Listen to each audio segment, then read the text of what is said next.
وما اموالکم ولا اولادکم باللتی تقربکم عندنا زلفا.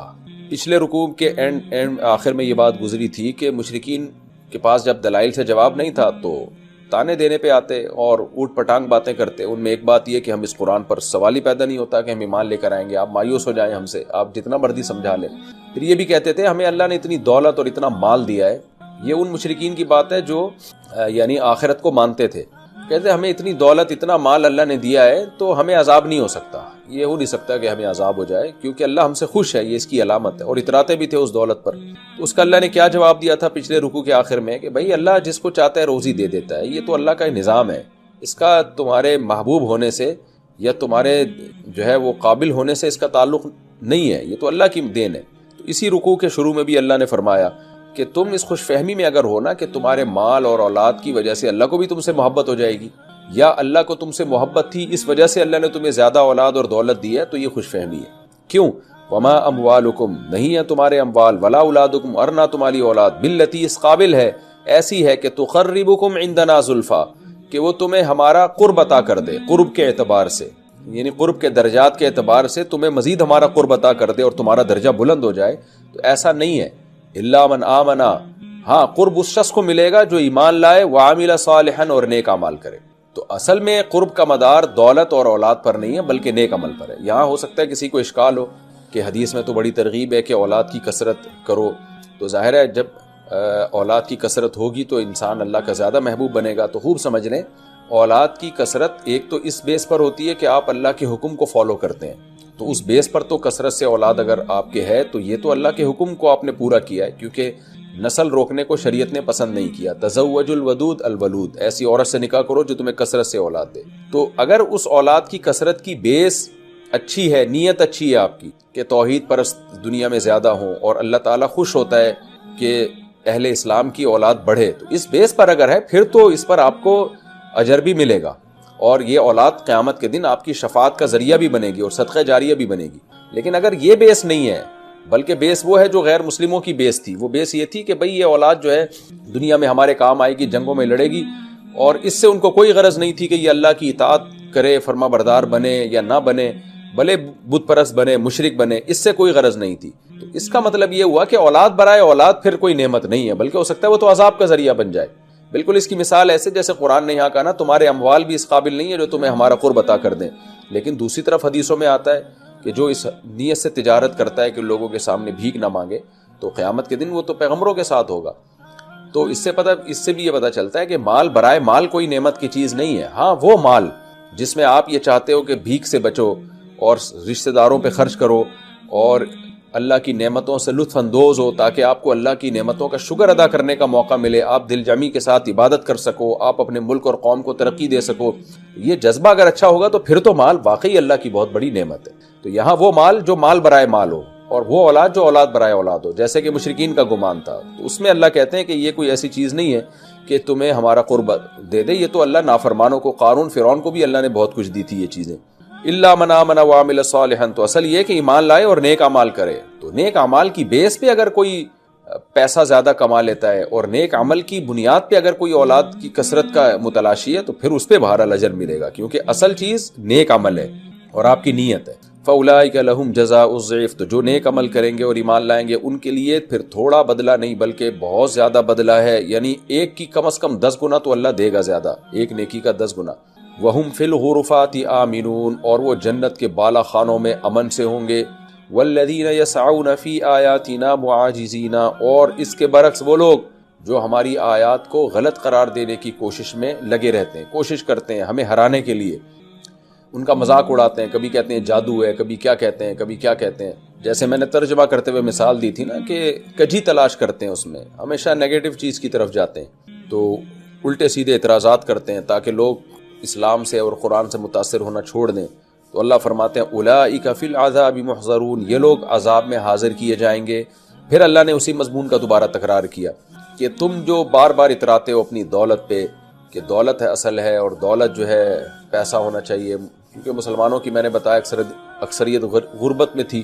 تو اللہ نے فرمایا ان ربی یبسط الرزق لمن یشاء من عبادہ ویقدر له، دوبارہ آپ اے نبی ان سے کہہ دیجئے میرا رب جس کے لیے چاہتا ہے رزق کے دروازے کھول دیتا ہے، اپنے بندوں میں سے، وَيَقْدِرُ لَهُ، اور جس کے لیے چاہتا ہے، لہو اس بندے کے لیے دروازہ تنگ کر دیتا ہے۔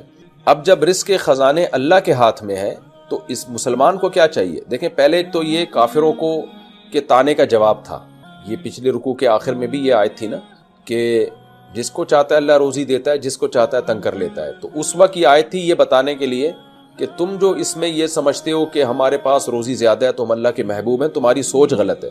اب یہ کسی اور معنی میں آیت کو دہرایا گیا ہے کہ اہل اسلام جب یہ بات سوچتے ہیں نا کہ جب اللہ جس کو چاہتا ہے روزی بڑھا دیتا ہے، جس کی چاہتا ہے روزی دیتا ہے، تو پھر وہ اللہ کے راستے میں خرچ بھی کرتے ہیں، کیونکہ ان کو پتہ ہے رزق کی کنجی اللہ کے ہاتھ میں، تو وہ خرچ کرتے ہیں کیونکہ ان کو پتہ ہے کہ جب اللہ کا کام ہے یہ، تو ظاہر ہے جب آپ اللہ کے لیے اس مال کو خرچ کریں گے تو اللہ آپ کے مال میں کیوں برکت نہیں دے گا۔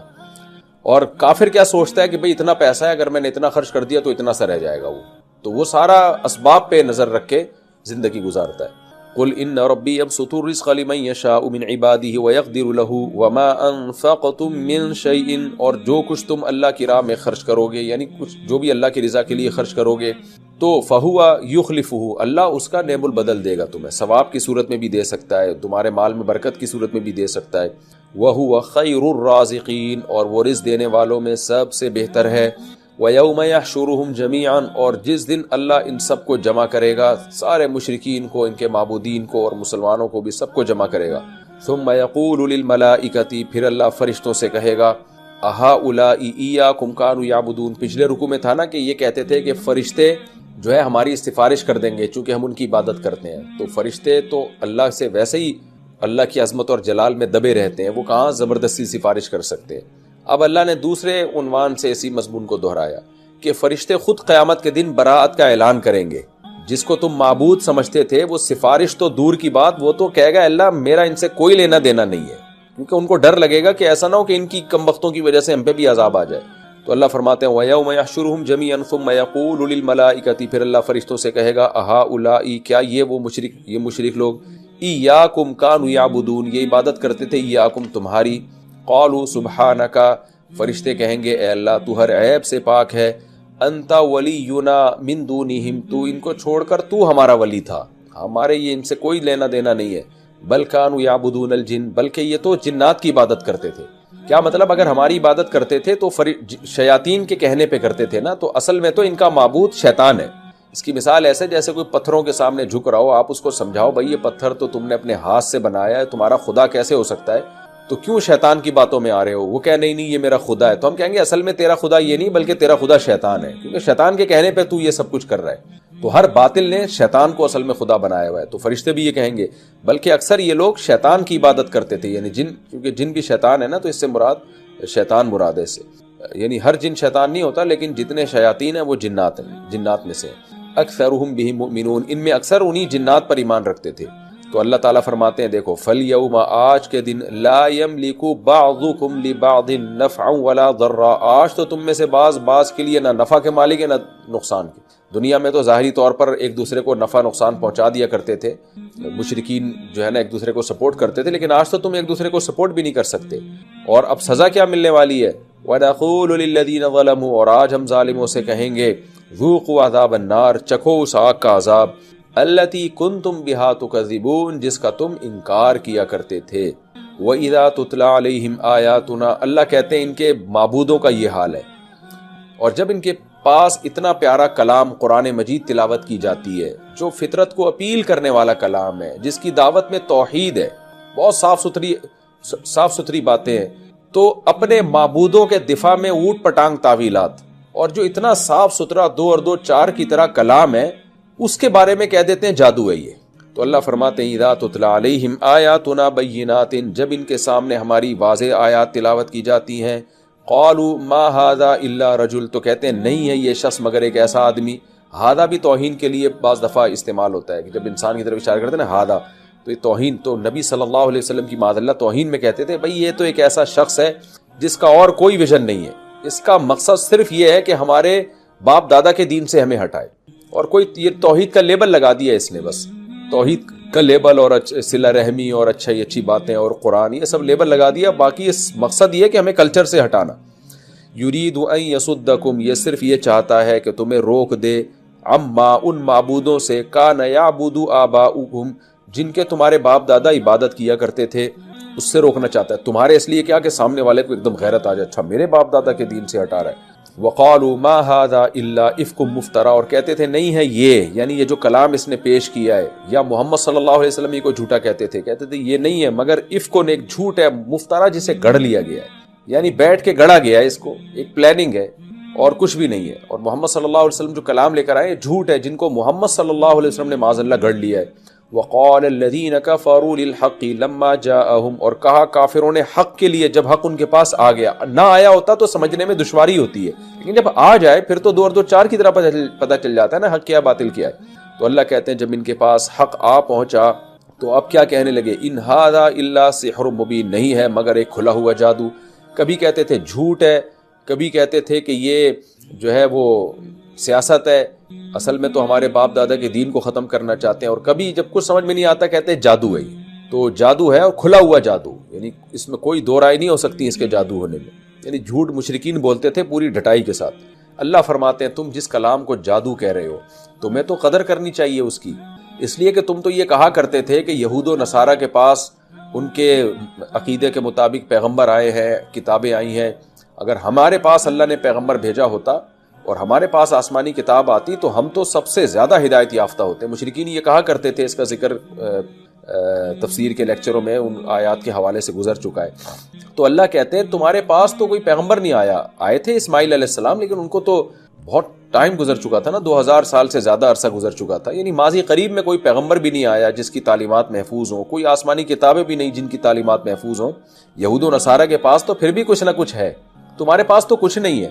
تو جس کے پاس کچھ بھی نہیں ہوتا اسے جب نعمت ملتی ہے وہ تو زیادہ اس نعمت کے حصول پر حریص ہوتا ہے. اس کی مثال ایسے ہے نا, جیسے خاندان میں جب کسی فرد کے پاس پہلی دفعہ گاڑی آئے تو وہ زیادہ خوش ہوتا ہے کہ یار ہمارے تو خاندان میں پہلی دفعہ کوئی کسی کے پاس گاڑی آئی ہے, ہمارے تو خاندان میں پہلی دفعہ کوئی ڈاکٹر بنا ہے, ہمارے تو خاندان میں پہلی دفعہ یہ نعمت ملی ہے. تو جو نعمت پہلی دفعہ ملی ہے اس پہ تو لوگ خوش ہوتے ہیں. تو اللہ کہتے ہیں تمہارے پاس تو پچھلی کوئی آسمانی کتابیں بھی نہیں ہیں, تمہیں تو اب کتاب اللہ ڈائریکٹ تمہیں قرآن جیسی کتاب دے رہا ہے, کیونکہ ان یہود و نصارہ نے اپنی کتابوں کی قدر نہیں کی. تو اب اللہ تمہیں نوازنا چاہ رہا ہے, تمہیں مقام اور مرتبے دینا چاہ رہا ہے, تو تمہیں تو جو ہے نا ہاتھوں ہاتھ اس کتاب کو سینے سے لگانا چاہیے تھا. تو اللہ فرماتے ہیں کہ وما آتیناہم من کتب, نہیں دی ہم نے ان سے پہلے ان کو کوئی کتابیں, یدرسونہا جنہیں یہ پڑھتے. کوئی آسمانی ہدایت نہیں تھی ان کے پاس جس کی وجہ سے 360 بت انہوں نے بیت اللہ کے اندر رکھے ہوئے ہیں. اور یہود و نصارہ کم از کم ان کی نسبت حق کے زیادہ قریب ہیں, ان میں وہ برائیاں نہیں ہیں جو ان کے اندر ہیں. تو اب تمہیں ایک کتاب مل رہی ہے تو تمہیں اس کی قدر کرنی چاہیے. اللہ فرماتے ہیں وما ارسل آتیناہم من کتب یدرسونہا, ہم نے ان کو اس سے پہلے کوئی کتابیں نہیں دی جن کو یہ پڑھتے. وما ارسلنا الیہم قبلک من نذیر, اور نہ ہم نے ان کی طرف آپ سے پہلے کوئی ڈرانے والا بھیجا. یعنی ماضی قریب میں بہت ٹائم گزر گیا, ان پیغمبروں کی تعلیمات کے اثرات ختم ہو گئے ہیں, تو اب کوئی نیا ڈرانے والا ان کے پاس نہیں آیا. جیسے کہ یہود و نصارہ کے پاس تو آتے رہے ہیں, بہت سارے پیغمبر آئے ہیں, ان کے پاس تو کوئی بھی نہیں آیا. تو ان کو چاہیے تھا, خلاصہ اس آیت کا یہ ہے کہ ان کو چاہیے کہ قدر کریں کہ بھائی اللہ تعالیٰ ہمیں جو ہے نا اسپیشلی ہم میں اللہ نے پیغمبر بھیج کے ہمیں اب دنیا میں نوازنا چاہتے ہیں. جیسے پہلے یہودیوں میں پیغمبر بھیجے ان کو دنیا کا امام بنا دیا, پھر عیسائیوں میں پیغمبر بھیجے ان کو دنیا کا امام بنا دیا.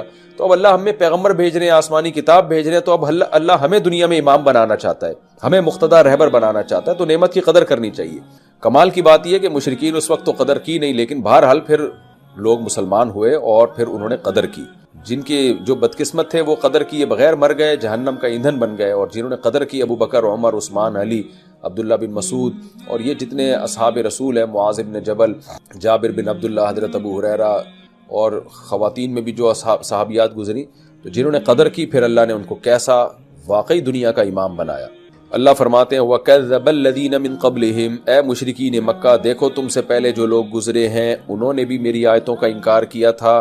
وَمَا بَلَغُوا مِعْشَارَ مَا آتَيْنَاهُمْ, اور یہ مشرکین مکہ ان پچھلوں کو جو ہم نے نعمتیں دی تھی نا ان کے 10ویں حصے کو بھی نہیں پہنچے. یہ جو کہتے ہیں نا ہمارے پاس نحن اکثر اموالا و اولادا, ہمارا مال زیادہ, ہماری دولت زیادہ, تو کتنی زیادہ ہو گئی ہوگی پچھلی قوموں کو, تم سے اس سے 10 گنا زیادہ ہم نے دیا ہے, تو تم تو ان کے 10ویں حصے کو بھی نہیں پہنچے. فَكَذَّبُوا رُسُلِي, ان لوگوں نے میرا انکار کیا جو اتنے مالدار تھے, میرے پیغمبروں کا انکار کیا. فَكَيْفَ كَانَ نَكِيرٌ, تو میری پکڑ کیسی ہوئی, جب ان کو نہیں چھوڑا تو تمہیں کیسے چھوڑ دوں گا میں. یہ رکوع الحمدللہ ہمارا کمپلیٹ ہو گیا. اور اس میں آپ کو پتہ ہے توحید ہی کا بیان ہے. اس رکوع میں جو اہم سبق ہمیں ملتا ہے وہی دولت پہ اترانا. تو غریب آدمی کو کبھی بھی دولت مند کو دیکھ کر احساس کمتری کا شکار نہیں ہونا چاہیے. آج خودکشیوں کے کیس بہت آ رہے ہیں. پرسوں ایک بندہ میرے پاس آیا کہ میں غریب ہو گیا ہوں, میری ملازمت چھوٹ گئی اور کاروبار میں بھی نقصان ہوا, اس کے 10-12 کروڑ روپے کا مقروض ہو گیا, اب خودکشی کے خیالات آ رہے ہیں, گھر میں تانے سننے کو ملتے ہیں. اچھا ایک طرف تو یہ ہو گیا, دوسری طرف جب وہ مالداروں کے تکبر دیکھتے ہیں یوٹیوب پہ اور فیس بک پہ تو اور ڈپریشن میں جاتے ہیں. تو میں نے اس کو روکا, کہہ رہے میں نے آپ کا کہیں بیان سنا تھا تو میں خودکشی کی طرف نہیں گیا, ورنہ مجھے خودکشی کے خیالات آ رہے تھے. تو کہنے لگا مجھے کیا کرنا چاہیے, میں کیسے صبر کروں, گھر میں تانے ملتے ہیں. میں نے کہا غلطی جو ہوئی ہے تم سے اس پہ اللہ سے توبہ استغفار کرو, اور اب جب گھر میں تانے مل رہے ہیں تو صبر کرو. تانا دینے والا بھی ایک وقت کے بعد تھک جاتا ہے, اور یا نہیں تھکے گا تو تمہیں تانے سننے کی عادت پڑ جائے گی. تو کیونکہ میرڈ ہے, شادی شدہ ہے, بیوی بچے بھی ہیں, تو ظاہر ہے کہاں چھوڑتی ہیں بیوی بچے, اور ماں باپ بھی نہیں چھوڑتے آج کل. تو بھائی اس کو برداشت کرو, اور یہ سوچو دنیا مسافر خانہ ہے. اب یہ آزمائش ہے اللہ کی طرف سے, اس میں صبر کرو تاکہ اللہ تعالیٰ تمہیں نوازے آخرت میں. اور کچھ وقت کے بعد انسان بڑے سے بڑا غم جو ہے نا اس کو یوز ٹو ہو جاتا ہے انسان. میں نے پھر اس کو مثال دی, دیکھو جیل کے اندر قیدی جاتے ہیں, چند دن کتنی ڈپریشن میں ہوتے ہیں, اس کے بعد 20-20 سال جیلوں میں رہتے ہیں, عادت ہو جاتی ہے ان کو. جو صبر کرنا چاہے اس کو, نہیں کرنا چاہے گا تو وہ تو خودکشی کرے گا, پاگل ہو جائے گا وہ. تو اس لیے میں نے اس سے یہی کہا کہ, اور سب لوگوں سے یہی کہتا ہوں کہ آج کل جو ہے نا یہ غربت کو ایک بہت بڑا تانا بنا کے پیش کیا جا رہا ہے. یہ شریعت کا مزاج بالکل بھی نہیں. پیسہ کمانے کی کوشش ضرور کریں, مل جائے ٹھیک ہے, نہیں ملے تو بھائی فوراً یہ آئے سوچا کریں, ان ربی یبسط الرزق لمن یشاء, ہمارا رب ہے جس کے لیے چاہتا ہے بھائی روزی بڑھا دیتا ہے. بڑھا دے تو شکر ادا کریں کہ بھئی اللہ نے دیے, اترائے نہیں, بولے اللہ کا کرم ہے, میرے اوپر میرا کمال نہیں. اور نہ ملے تو صبر کریں, بھائی اللہ یہی چاہتا ہے, تو جب یہی چاہتا ہے تو ہم اسی پہ خوش ہیں. ہمارے نبی صلی اللہ علیہ وسلم مسکنت میں زندگی گزار دی, اور دعا بھی مانگی, اللہ تم نے مسکینوں میں ہی رکھنا. یہ آپ نے دعا مانگی ہے, صحیح حدیث سے یہ بات ثابت ہے.